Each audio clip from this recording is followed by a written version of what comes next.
बालको असी पढ़ी रहा आहियूं दर्जो 9 जी हीअ किताब जंहिंजो नालो आहे सुरहाण। असां नज़्म पढ़ी रहा आहियूं ऐं अॼु इन ई कड़ीअ में नई नज़्म शुरू कंदासीं जेका श्री हरि दिलगीर साहिब द्वारा लिखियल आहे ऐं हीअ आहे हिकिड़ी गज़ल। हीअ असांजे हिन कोर्स जी ॿी गज़ल आहे। हिन खां पहिरीं बि असां गज़ल पढ़ी चुका आहियूं त तव्हां पाण सां गॾु तव्हांजो दर्सी किताब खणी करे वेहंदा, गॾोगॾु पेंसिल पेन कॉपी खणी करे वेहंदा। ॾुखिया अखर जेके अचनि पिया हिन नज़्म में, जेके तव्हांखे नवां अखर आहिनि जिन जी माना तव्हांखे पतो न आहे, तव्हां लिखंदा वेंदा ऐं हिन लिखण सां इहो फ़ाइदो थींदो कि तव्हां पाण ई जॾहिं हिन नज़्म खे पढ़ंदा त तव्हांखे हिन नज़्म खे सम्झण में आसानी रहंदी। त अचो शुरू कयूं श्री हरि दिलगीर द्वारा लिखियल हीअ नज़्म। गज़ल आहे जंहिंजो नालो मथे सिज चंड तारनि खां बि मंज़िल थो पसां पंहिंजी, उन हूंदी बि धरतीअ ते नज़र हरदम रखां पंहिंजी। त इहे शुरूआती असांजी हिन गज़ल जी 2 सिटूं आहिनि। पहिरीं असां नवां अखर ॾिसूं। पसां यानी ॾिसणु, कंहिं बि शइ खे अखियुनि सां ॾिसणु, हुनखे पसणु चइबो आहे सिंधीअ में। नज़र चइबो आहे निहारणु। हूअ नज़र हिंदी में चवंदा आहियूं कि इसको नज़र लग गई है, हूअ अलॻि थींदी आहे बुरी नज़र, पर हिते असां सिंधीअ में नज़र जो मतिलबु खणंदा आहियूं कंहिंखे निहारणु, कंहिंखे ॾिसणु यानी अखियुनि सां निहारणु। मथे सिज चंड तारनि खां, हाणे सिज चंड तारा किथे आहिनि? मथे आहिनि। टिनिनि जो बयानु करे छॾियो जेके असांजे आकाश जी मुख्य शयूं आहिनि ऐं असांजी धरतीअ ते सोझरो थियूं कनि। सॼो ॾींहुं सॼो राति असांजी धरती रोशन रहे थी। सिज रोशनी ॾिए थो, गर्मी ॾिए थो, जेका असांजे जीवन खे अॻियां वधाइण लाइ तमामु ज़रूरी आहे। चंड राति जो असांजी धरतीअ खे रोशन करे छॾे। तारा टिमटिमाइनि था, शोभायमान करनि था असांजे आकाश खे राति जे समय में। मंज़िल थो पसां पंहिंजी, हा मां पंहिंजी मंज़िल खे ॾिसंदो आहियां कि मुंहिंजी मंज़िल ॾाढी ऊची आहे, ॾाढी वॾी आहे, अहिड़ी ऊची जीअं कि मूंखे सिज चंड तारा ऊचा लॻंदा आहिनि। केर बि हासिलु करे सघियो आहे उन्हनि खे। असां पढ़ंदा आहियूं कि चंड ते वियान वियो, चंड ते माण्हुनि प्लॉट ख़रीदियो, चंड ते माण्हू विया उपग्रह छॾियो वियो, पर अॼु ताईं बि हुते जीवत हुअण जा अहिड़ा का प्रमाण न मिलिया आहिनि। यानी कि ही असांजी हस्तीअ खां, आम माण्हू जी हस्तीअ खां ॿाहिरि आहिनि। ऐं सिज हू त एतिरो गर्म थींदो आहे कि हुनजे वेझो ई असां नथा वञी सघूं। त कवि साहिब चवनि था, श्री हरि दिलगीर जिन चवनि था कि मां सिज चंड तारा जीअं मुंहिंजी पहुच खां परे आहिनि, तीअं मुंहिंजूं जेकी बि अभिलाषाऊं आहिनि ऊचियूं आहिनि, हुननि खे मां ॾाढो मथे ॾिसी रहियो आहियां। उन हूंदे बि धरतीअ ते नज़र हरदम रखा पंहिंजी। असां छा कंदा आहियूं? रुगो मथे, पंहिंजे मथे वारे खे निहारींदा आहियूं, जेको असां खां ऊचो आहे, ऊचे दर्जे जो हुजे, पैसे में हुजे, सूंह में हुजे, कहिड़ी बि शइ में असां खां अॻिते आहे, असां हुनखे निहारे हुन सां ईर्ष्या कंदा आहियूं, हुन सां जलन जी भावना रखंदा आहियूं, सोचींदा आहियूं, पंहिंजे पाण खे कोसींदा आहियूं, पंहिंजे आसे पासे वारनि खे, घर वारनि खे कि तव्हां मूंखे इहो छो न ॾिनो, ऐं विसरी वेंदा आहियूं कि जेको आहे उन में ई ख़ुशि रहिजे। पर कवि चवे थो इहो ग़लति आहे। तव्हां सिज चंड तारनि ते नज़र ज़रूरु रखो, तव्हांजूं उमेदूं वॾियूं आहिनि, तव्हांजा लक्ष्य ऊचा आहिनि, पर तंहिं हूंदे बि तव्हांखे धरतीअ ते हमेशह नज़र रखी पोइ ई पंहिंजा क़दम अॻियां वधाइण घुरिजनि। यानी हिते निहठाईअ ते हलण जी सिख्या असांखे मिली रही आहे। बालको, निहठाई थींदी आहे नम्रता सां झुकी करे हलणु, यानी कि असांखे पंहिंजो पाण जा उमेदूं रखो, आशा रखो, अभिलाषा रखो, लक्ष्य वॾा वॾा हासिल करण जी उमेद रखणी आहे, प्रयास बि करणा आहिनि, पर तंहिं हूंदे बि नज़र हेठि रखणी आहे, नम्रता सां विनम्रता सां हलणो आहे, निहठाईअ सां हलणो आहे, अभिमान अहंकार खे छॾे ॾियणो आहे। तॾहिं हुननि सिंज चंड तारनि जा जेके लक्ष्य असांजा आहिनि उन्हनि खे असीं हासिल करे सघंदासीं। त इहो पहिरीं सिट में ई असांखे कहिड़ी सिख्या मिली रही आहे कि असांखे नम्रता निहठाईअ सां अपनेपन सां अॻियां वधणो आहे। हाणे हिन में कुझु पॉइंट्स ॾिनल आहिनि, अचो त हुननि पॉइंट्स खे पढ़ंदासीं। पहिरीं ॾिसूं त नवां अखर कहिड़ा आहिनि ऐं हुननि जी माना छा आहे। तक़दीर थींदो आहे भाग जेको कि असां जंहिंखे चवंदा आहियूं असांजो फ्यूचर चई सघूं था, भविष्य। केरायूं यानी मटायूं, बदलायूं। तदबीर थींदी आहे मेहनत। चवंदा आहिनि तदबीर से बिगड़ी हुई तकदीर बना दे, यानी कि तव्हां मेहनत सां तव्हांजी बिगड़ियल जेका क़िस्मत आहे, तव्हांजो भाग्य आहे, हुनखे मटी सघो था कंहिंसां, मेहनत करण सां। तंहिं करे असांखे पहिरियुनि सिटुनि में इहो चयो वियो आहे कि नज़र भले तव्हां हेठि रखो पर पंहिंजा लक्ष्य ऊचाई रखो। असांखे छा कंदो गर्दिश में ख़ुदि ही आसमां रहंदो, असां तकदीर फेरायूं सदा तदबीर सां पंहिंजी। उहो आसमान उहो त ख़ुदि ई गर्दिश में आहे, उनजो त ख़ुदि जो ई पतो न आहे। कॾहिं सिज आहे, कॾहिं चंड आहे, कॾहिं न आहे, कॾहिं ऊंदहि आहे, कॾहिं बादल आहिनि, कॾहिं बारिश आहे। हुनजो त ख़ुदि जो ई पतो न आहे त हू असांखे छा करे सघंदो। हिते इहो मिसाल ॾियण जो मतिलबु आहे, हिन जी अंदरूनी माना इहा आहे बालको कि भई रंडक अचे थी, दुख अचनि था, बाधा ईंदी आहे, रुकावटूं ईंदियूं आहिनि, पर असांखे ढिढणो न आहे। असांखे मोथाजी न ॾिसणी आहे कि भई अञा त राति आहे, इहो त सुम्हण जो वक़्तु आहे, अॼु त भई आर्तवारु आहे, मां त आराम कंदमि, न अॼु त न, सुभाणे, अरे परीहं करे वठंदमि, अॻिले अॻिले हफ़्ते कंदमि। अॼु जो कमु सुभाणे ते छॾे करे अगरि हलियासीं त कॾहिं बि लक्ष्य खे हासिल न करे सघंदासीं।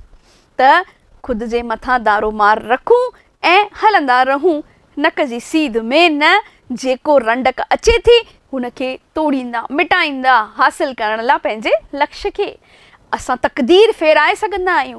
फेराइण जो मतिलबु मां तव्हांखे ॿुधायो, बदिलाइण, यानी कि असां पंहिंजी तकदीर खे बदिलाए सघूं था महिनत करे। महिनत करे, हाणे उहा महिनत, उहा जफ़ाकशी, उहो वर्क कहिड़ो बि थी सघे थो, भले उहो दिमाग़ी हुजे चाहे शारीरिक हुजे। हारी महिनत करे थो, किसान महिनत करे थो, उहो शारीरिक महिनत आहे। इंजीनियर महिनत करे थो, मानसिक महिनत आहे। कहिड़ी बि महिनत हुजे, पर पंहिंजी सफलता हासिल असीं महिनत जे बलबूते ते ई करे सघूं था। महिनत कंदासीं त बिगड़ियल तकदीर बि बणिजी वेंदी। यानी ॿिए वारो जेको हिन जो पैराग्राफ हो, जेको पहिरीं पॉइंट असां चई सघूं था, उन में असांखे महिनत करण जी सिख्या मिली रही आहे।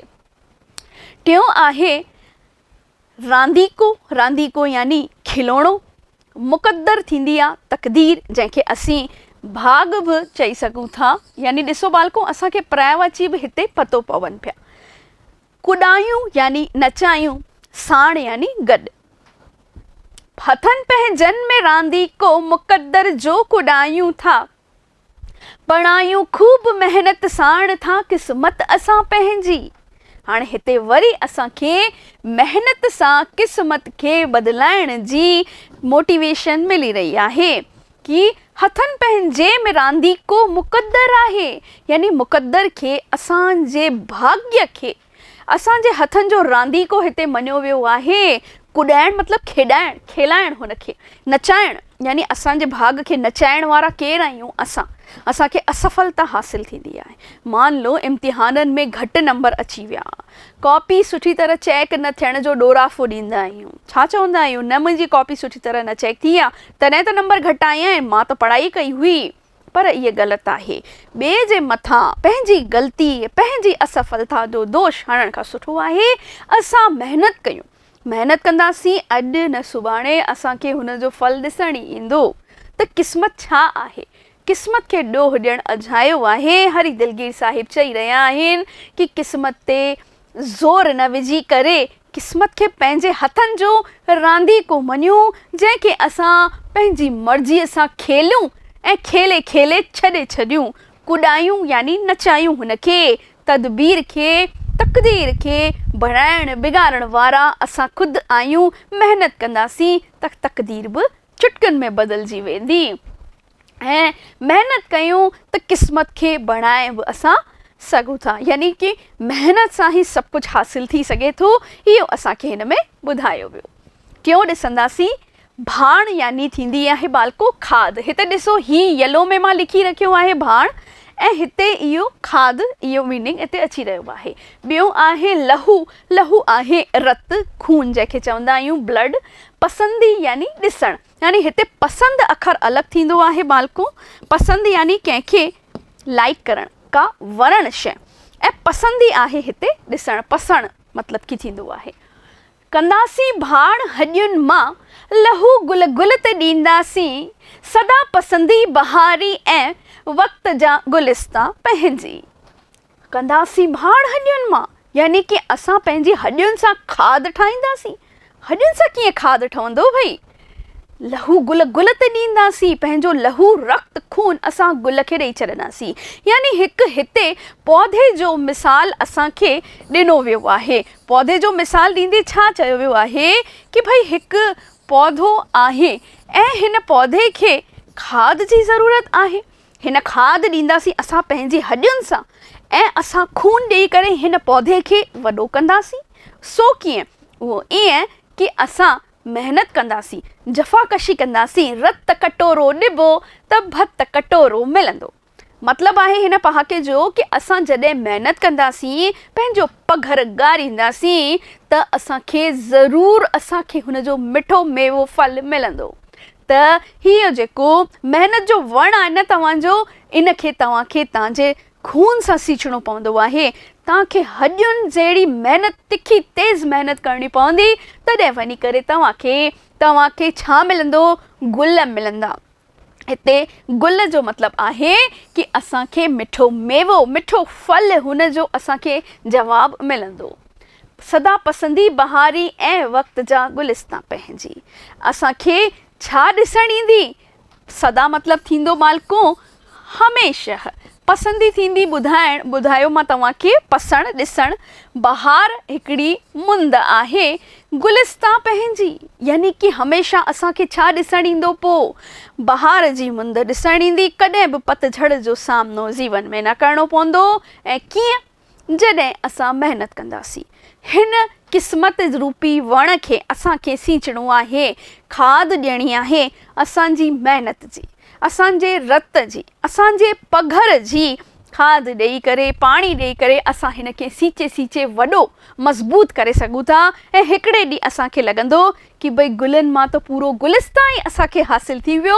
यानी असां त हिकु गुल जी तलाश में निकिता हुआसीं, असां त लक्ष्य हिकु गुल जो रखियो हुओसीं, असांखे त पूरो जहान ई गुलिस्तान मिली वियो। त हिते कहिड़ी सिख्या मिली रही आहे हिन वारे 3 पॉइंट में कि खून ॾियो, पसीनो ॾियो, पघर ॻारियो त तव्हांखे तव्हांजे मेहनत जो फल अवश्य मिलंदो। चौथो पॉइंट असां ॾिसंदासीं हिन खां पहिरीं लोलियूं।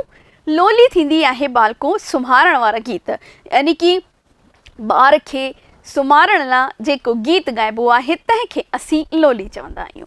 ज़िबा आहे हिते ॿोली। तव्हां चवंदा ज़िबा अलॻि अखर थींदी आहे बालको, ऐं ॾिभ अलॻि अखर थींदी आहे, अलॻि अखर थींदो आहे। ॾिभ ज़िबान ऐं ज़िबा ॿोली।